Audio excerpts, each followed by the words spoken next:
Now, after that midweek win against Real Sociedad in what was one of our better performances this season, Manchester United is going up against struggling Leicester in what is our 29th game of the season. Who are we? Manchester United. After that overall performance from the whole Manchester United team in the midweek game against Real Sociedad, now we are going up against relegation struggling side Leicester. You can't talk about Leicester without looking at the table.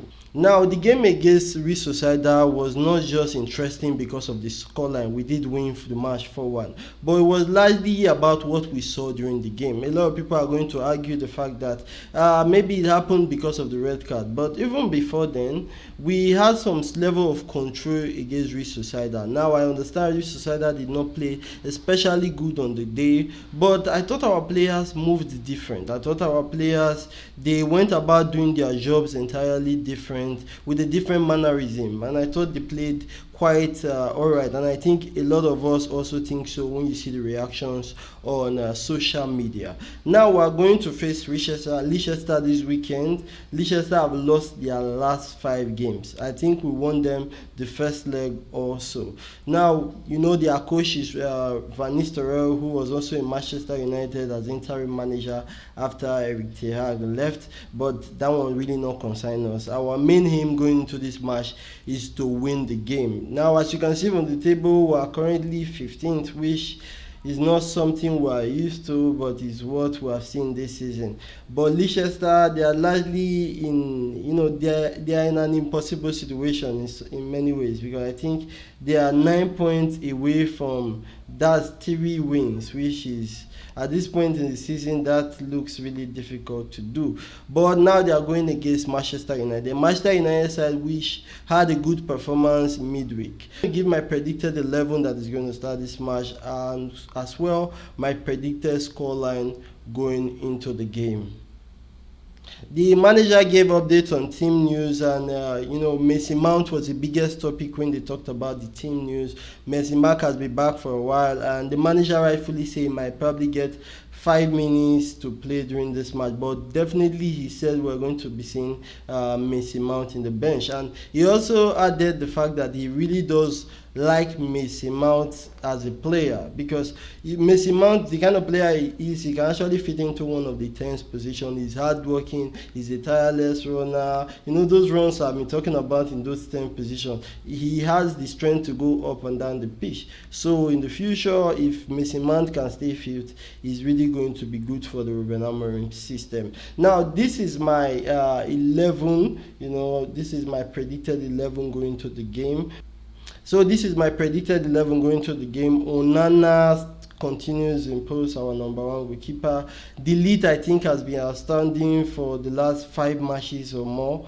For me, since Euro, there was no news, or there was no definite news on whether Euro will play this game. So I'm going with Lindelof at the right centre back. Heaven did particularly well in the match against Arsenal, and then the match against Real Sociedad. Even the manager mentioned it, and the manager rightfully said if he performs like this, then he will play. So I'm keeping him in the team. He did really good. He looked really, really matured, composed and matured. So he can really be a good one for us. Heaven keeps his spot. Since Dogu is serving the last match for his ban, we are not going to see Dogu in this match, so we are going to see Dalot playing the left wing back position, while Mazarawi will move forward to the right wing back position. For the midfield, the thing is, manager rightfully mentioned about Casemiro being very tired in the last game, and Ugarte was left out of the Real Sociedad game because of this match.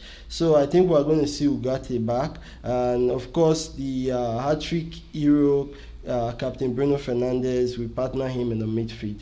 I don't think there will be a lot of changes because we really do not have a lot of options. For the 10th position is going to be Garnacho and Zexi, and I have to speak about both of them separately. I think Zexi, we have seen him grown in this team.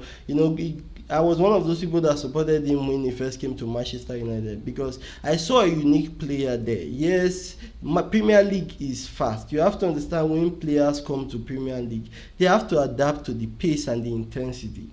It took him a while, but I think for the last few games now, we have started to see him increase in his intensity. Yes, he has to do more. This is not the final product, but he has been doing really well. He has been one of our best players in the last, say, 5 games now. His control of the ball had never been in question, but yes, he was in question for some part of the season, but that was largely why we bought him. He has good first control and he knows how to use his body, and we have been seeing it in the recent weeks, in the recent matches, that he has been doing a lot better. The one thing that needs to probably improve now is his goal scoring. He needs to pick up goals, at least 10 goals a season for a player his stature and his position would be really good, and majorly 7 assists. That's fair enough for a player of his stature. While Garnacho also has been amazing for us, especially playing that right position. The manager also mentioned it. That right position, I saw him attacking people for once, for the first time in a long time. And I think he runs now with a particular aim to get the other players into play. And it seems like he's serving the team by doing that. And I'm going to say big kudos to Garnacho. He needs to continue putting in the effort. He's doing fine and he's doing well. Kudos to him. The last person on the list is Rasmus Højlund. He did perform good in the Sociedad game. I think the team needs to gather around him. I think the team needs to push him. I think the team needs to support him. We know there's a player in there. I know there's a player in there, but the team needs to gather around him. I think throughout the season we have seen most of the team hit by confidence, and just the last match was the first time we saw them play with a particular level of freedom and willingness. So let's hope they can build on that. Leicester is struggling for relegation. I really think this is a match we can win. Leicester are not the best side, so I think we can build from the last game and also win this game. My predicted scoreline for the game is Leicester 1, Manchester United 3. Yes, I think we are going to win this game, and I do really hope Rasmus Højlund gets a goal.